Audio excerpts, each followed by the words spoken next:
Balik lagi di Healthvestigasi bareng kita, Glow Gang. Gue Safira. Dan gue Gladys. Hari ini kita bakal bahas asam lambung. Ini sebenarnya lo pernah nggak sih ngerasain namanya asam lambung? Kalau gue pernah sih, termasuk sering juga. Oh iya? Iya, Dan itu frekuensi. gimana sih rasanya?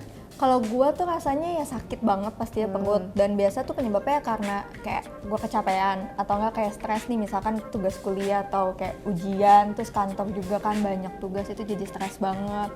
Terus telat makan sih Fir, itu kayak penyebab umum banget ya buat penderita asam lambung. Kalau Iya. lu sendiri pernah gak sih asam lambung? Asam lambung jujur gue nggak pernah.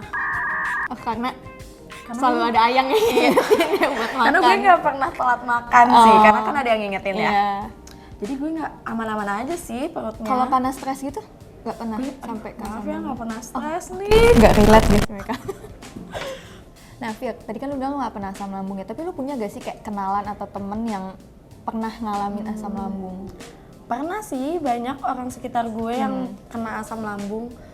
Dia tuh apa ya, kalau misalnya asam lambungnya lagi kambuh, dia tuh bisa pusing, bahkan mual, bahkan dia sampai nggak bisa ngapa-ngapain, diem di kamar doang. Saking gitu. sakitnya. Iya, dan pernah temen gue tuh sampai masuk UKS dan katanya sampai nggak bisa nafas gitu loh. Itu Sampai kayak udah sesek- parah banget iya, deh. sampai sesek banget kayaknya gitu. Gue juga sih biasa kalau asam lambung ya paling dirasain ya sakit perut yang melilit gitu loh, kayak bener-bener perih banget, terus pusing juga, ngapa-ngapain nggak enak, mual, mulut pahit sih. Jadi kayak nggak bisa masuk makanan, setiap masuk makanan pasti keluar lagi lewat muntahnya itu. Parah banget ya kalau asam lambung Sakit tuh. banget sih. Tadi kan lo udah jelasin ya dampak-dampaknya apa kalau misalnya asam lambung. Tapi sebenarnya lo punya nggak sih tips pencegahan gimana asam lambung itu tuh nggak kambuh lagi? Kalau berdasarkan pengalaman pribadi gue ya, yang pertama itu pasti nggak boleh telat makan. Karena kalau udah telat makan tuh pasti lambungnya kayak memberontak gitu loh, kayak cepet kasih makan gitu. Dan yang kedua tuh nggak boleh stres. Jadi walaupun kayak lagi banyak banget kerjaan, ya nggak boleh stres. Karena kalau stres pasti larinya ya telat makan juga. Bener. Terus makanan sih, pola makan itu penting banget. Kayak jangan terlalu berlebihan makan cabai-cabai yang pedes-pedes. Terus juga kafein, itu kopi, teh, itu harus dihindari banget sama penderita asam lambung. Nah lu kan nggak pernah nih ya kena asam Betul, lambung, iya. kasih tipsnya dong. Tipsnya punya ayang. Karena kalau punya ayang kita nggak telat makan. Karena ada yang ngingetin. Betul. Udah itu Udah tips itu dari doang. gue aja sih. Salah satu tipsnya itu doang ya. Tapi tau gak sih Fir, kalau misalkan gue tuh pernah dengar asam yang ada di lambung kita itu kuat banget. pH-nya tuh sampai kayak 1 sampai 3. Bahkan katanya saking kuatnya tuh bisa sampai ngeleburin atau kayak ngancurin logam kayak besi gitu. Tapi emang ternyata butuh banget sih lambung kita asam buat pencernaan makanan. Tau gak sih hal itu? Belum tahu sih. Belum tahu Iya, ya? ini info penting banget. Iya, sih gue juga ya, baru lo. dengar sih dari temen gue. Tapi gue juga pernah denger loh fakta lainnya tentang lambung. Kalau lambung tuh produksi hariannya besar banget. Emang iya? Iya, dan kalau misalnya lo makan banyak, dia tuh si lambung akan memproduksi 2-3 liter asam lambung. Oh, jadi kayak apapun yang kita makan itu bergantung sama produksi si asam lambung Bener itu. banget. Oh, gue baru dengar itu juga sih. Penting banget kan Penting infonya. banget sih Iya. infonya. Nah, dari yang omongan kita tadi tuh sebenarnya kan belum tahu ya Iya, faktanya bener. gimana.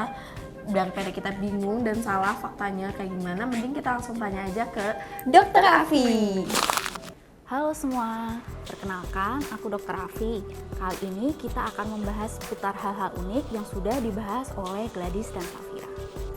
Hal unik yang pertama yaitu mengenai kekuatan dari asam lambung. Jadi sesuai yang sudah dibahas tadi ya, asam lambung itu memang memiliki tingkat keasaman yang tinggi. Jadi asam lambung adalah asam yang diproduksi oleh lambung yang memiliki pH sekitar 1-3 yang sangat asam. Jadi pH itu umumnya diukur menggunakan skala pH. Jika pH di bawah 7 itu masuk dalam kategori asam, jika pH di atas 7 itu masuk ke dalam kategori basa. Nah, asam lambung ini memiliki banyak manfaat ya. Jadi yang utama adalah untuk sistem pencernaan. Asam lambung berguna untuk membantu mencerna zat-zat yang sudah kita konsumsi menjadi bentuk yang lebih kecil sehingga lebih mudah diserap oleh tubuh. Salah satunya, dia juga berperan untuk mengaktifkan pepsinogen menjadi enzim pepsin yang fungsinya untuk mencerna protein dari makanan yang kita konsumsi sehingga lebih mudah diserap oleh tubuh.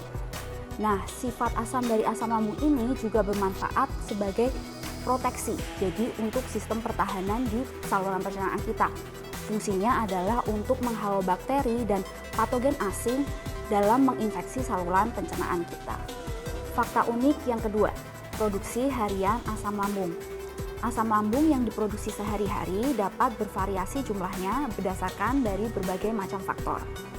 Faktor dari makanan yang kita konsumsi, jenis makanan yang kita konsumsi, berapa banyak makanan yang kita konsumsi, itu juga bisa mempengaruhi produksi dari asam lambung.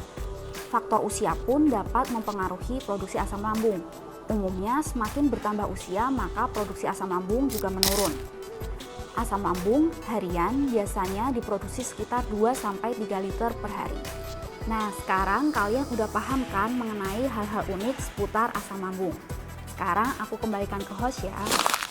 Wah, Fir, berarti yang kita bahas tadi bener banget ya. Kalau misalkan ternyata tingkat keasaman asam lambung itu kuat banget loh. Benar, dan yang tadi juga gue bilang kalau misalnya apapun yang kita makan setiap harinya itu mempengaruhi produksi asam lambung di lambung kita gitu. Oke, kalau gitu karena kita udah bahas tentang asam lambung, Pembahasan kita sampai di sini. Jangan lupa like, comment, dan subscribe. Bye. Semakin paham.